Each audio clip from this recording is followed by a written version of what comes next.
Hello everyone, कैसे हैं आप सब। एक बार पुनः शिव कोचिंग क्लासेस पर स्वागत है। उम्मीद करता हूं आप सब अच्छे होंगे, मस्त होंगे, बेहतर होंगे, आपकी पढ़ाई बेहतर चल रही होगी। आज हम बात करेंगे क्लास 12 हिंदी में सूर्यकांत त्रिपाठी निराला जी का साहित्यिक परिचय। आप प्रश्न देख सकते हैं कैसे क्वेश्चन पूछा जाता है। दो रचनाएं पूछेगा बच्चों, भाव पक्ष, कला पक्ष और साहित्य में स्थान। आप यदि अंत तक देखेंगे, मैं गारंटेड कहता हूं कि आप यदि थोड़ा भी मेहनत करके जाएंगे तो आप आसानी से किसी का भी साहित्यिक परिचय लिख सकते हैं। सबसे पहले बात करते हैं बच्चों रचनाओं की। तो इनकी रचनाएं आपको याद करना पड़ेगा। रचना में कम से कम आपको 4 रचना याद रहना चाहिए, ताकि एग्जाम में बच्चों कम से कम 2 तो आपसे बन ही जाए, क्योंकि 2 ही रचना पूछा जाएगा। जैसे मैं यहां पर लिखा हूं परिमल, गीतिका, अनामिका। 3 सहेली है, परिमल, गीतिका, अनामिका। बाकी तो आपके बुक में बहुत सारे होंगे। जैसे निबंध संग्रह में कोई बताओ चाबुक, जो फेमस है बच्चों। जीवनी में मान लीजिए राणा प्रताप, ध्रुव, भीष्म, ऐसे हैं। और कविता संग्रह में बहुत सारे हैं, जैसे कुकुरमुत्ता, तुलसीदास, है ना, बेला, नए पत्ते, राग बिराग। तो खूब सारे हैं, लेकिन आपको एग्जाम के पॉइंट ऑफ व्यू से पढ़ना है ना, तो आपको भाई परिमल, गीतिका, अनामिका, बेला, ये 4 सहेली हैं। ठीक है, परिमल, गीतिका, अनामिका, बेला। ठीक है, जो भी आप जैसा भी ट्रिक याद कर लो। मैं तो ऐसे याद कर लेता था कि भाई अनामिका और बेला 2 सहेली थे, हमेशा गीत गाया करती थी, बिल्कुल ऐसा जैसा कि माला गूंथ रही हो, ऐसे गीतों को सजाए रहती थी। परिमल, गीतिका, अनामिका, बेला। ठीक है, आप ऐसे भी कोई ट्रिक लगा सकते हो। बेला फूल की कली, आप गाना सुनते हो भैया, बेला का फूल, है ना, लेकर के अनामिका जो है गीत गा रही थी, भगवान की भजन कर रही थी। ऐसे में क्या होता है कि लॉन्ग टाइम तक याद रहता है। हम बात करते हैं बच्चों मुख्य रूप से भाव पक्ष और कला पक्ष में। भाव पक्ष में लिखना क्या रहता है, मुख्य रूप से यह समझना है। भाव पक्ष का मतलब यह होता है कि उनकी कविताओं में किस प्रकार के भाव हैं, उनके काव्य संग्रह में किस प्रकार के भाव हैं। जैसे प्रेम का भाव, सौंदर्य, भक्ति, रहस्य भाव, प्रकट चित्रण, राष्ट्रीयता का क्या है, मतलब देश समाज के प्रति उनका क्या स्थान है, ये सारा चीज आपका भाव पक्ष कहलाता है। और इन चीजों को जैसे प्रेम सौंदर्य के बारे में एक लाइन लिखेंगे, भक्ति एवं रहस्य के बारे में लिख देंगे, रहस्य भावना के बारे में, प्रकट चित्रण के बारे में, राष्ट्र के प्रति सजग थे तो राष्ट्रीयता के बारे में हो जाएगा। ऐसे आप एक एक लाइन लिखेंगे तो 4 लाइन लिखना रहता है। कला पक्ष में बच्चों, कला पक्ष में आपका भाषा कैसा है, उनकी शैली कैसी है, अलंकार कैसा प्रयोग होता है, रस क्या होता है। और साहित्य में स्थान तो भैया कुछ भी नहीं कि आधुनिक कवियों में से इनका स्थान प्रमुख है। हिंदी साहित्य में इन्होंने अपना अपूर्ण योगदान दिया, इसलिए हिंदी साहित्य इनका हमेशा ऋणी रहेगा। बस ऐसे तरीके से। तो चलिए शुरू करते हैं। भाव पक्ष में बच्चों आपसे कुछ भी नहीं बन रहा है, लेकिन जब भी भाव पक्ष में आ जाए तो किसी भी कवि के बारे में पूछा जाए तो आप थोड़ा सा इतना आप समझना कि प्रेम और सौंदर्य, भक्ति, रहस्य के बारे में, प्रकट चित्रण के बारे में लिखें। जैसे यहां पर देखिए, छायावाद के उन्नायक कवि होने तथा सौंदर्य के मोहक चित्र प्राप्त होते हैं। निराला जी के काव्य में भक्ति एवं रहस्य भाव परक रचनाएं भी प्राप्त होती है। उन्होंने आत्मा तथा परमात्मा की एकता का प्रतिपादन किया। निराला जी के काव्य में प्रकट चित्रण विविध रूप से प्राप्त होते हैं। इनके काव्य देश प्रेम और राष्ट्रीयता के भावनाओं से ओतप्रोत हैं। अब तो ये मैंने पढ़ दिया, तो अब आप कहोगे सर याद कैसे करेंगे, समझ में नहीं आ रहा। देखो भाई, सबको पता है कि सूर्यकांत त्रिपाठी निराला जी छायावाद के कवि थे, है ना। मतलब छायावाद के उन्नायक कवि का मतलब उन्होंने उत्थान का काम किया है। छायावाद के कवियों में से प्रमुख हैं। इन्होंने काव्य सौंदर्य मतलब काव्य संग्रह में एक प्रकार से कह सकते हैं प्रेम और सौंदर्य का बिल्कुल इतना उकेरा है कि उनकी कविताएं क्या है बच्चों, एकदम सजग है। यानी छायावाद के उन्नायक कवि होने के नाते इनकी जो काव्य संग्रह है बिल्कुल प्रेम और सौंदर्य से भरा हुआ है।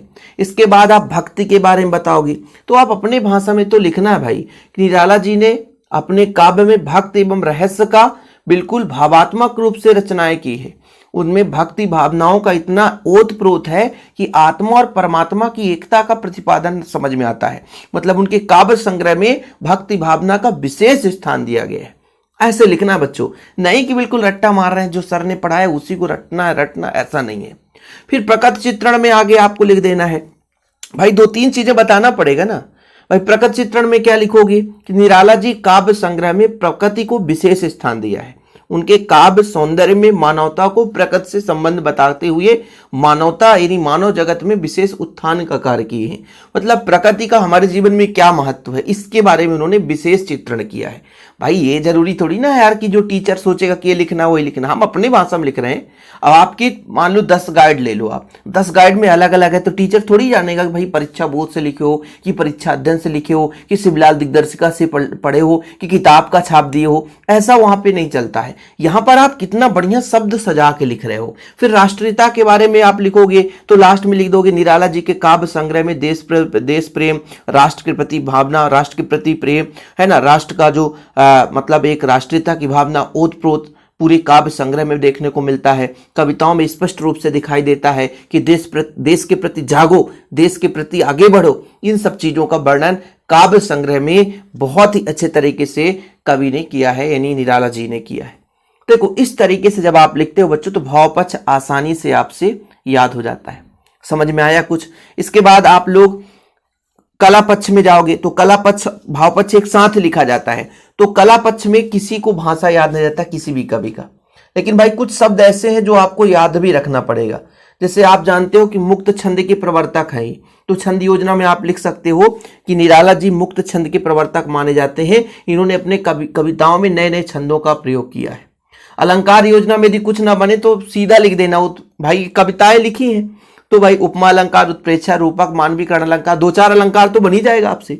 शैली आप अपने भाषा में लिखोगे कि इन्होंने निराला जी ने अपने काव्य संग्रह में शैली का इतना सुदृढ़ प्रयोग किया है कि बिल्कुल काव्य संग्रह बिल्कुल सरल और सुशील है। और भाषा में क्या लिखा जाता है, किसी भी कवि का परिचय लिख रहे हैं, लेखक का परिचय लिख रहे हैं तो भाषा में लिखते समय बिल्कुल इतना आप याद रखो कि निराला जी ने अपने काव्य संग्रह में भाषा को सरल, सुदृढ़ एवं एक सुशील बनाया है। एकदम सरल भाषाओं का प्रयोग किया है।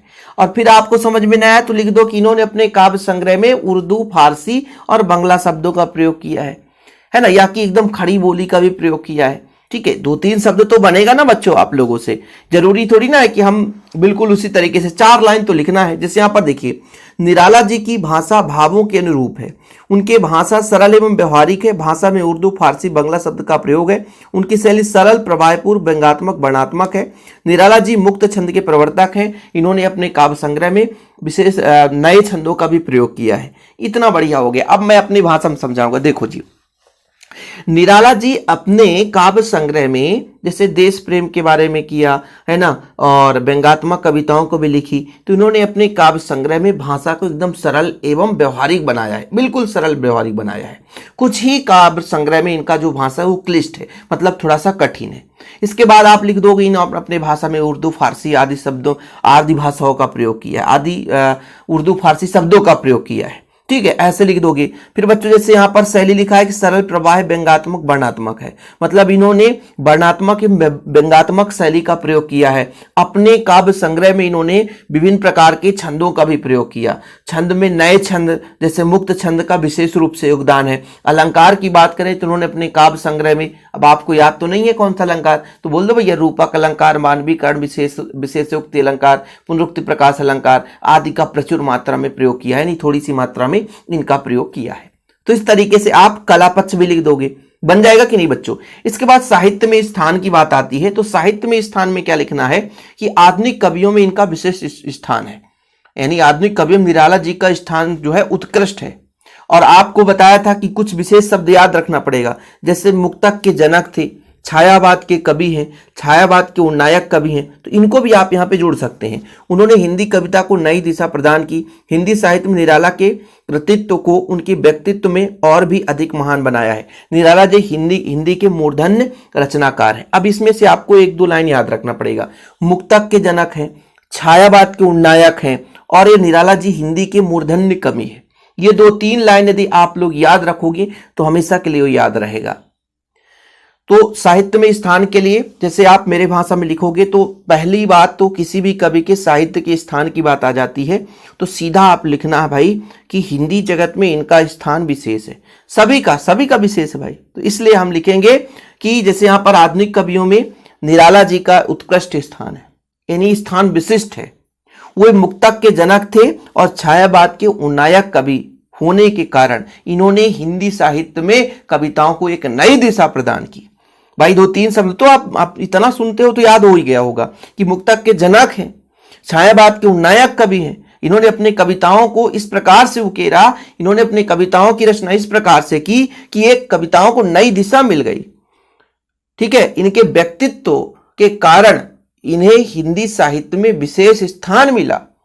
और निराला जी हिंदी के मूर्धन्य रचनाकार हैं। इन्होंने अपना योगदान हिंदी साहित्य में इतना ज्यादा दिया कि इनका हिंदी साहित्य हमेशा ऋणी रहेगा।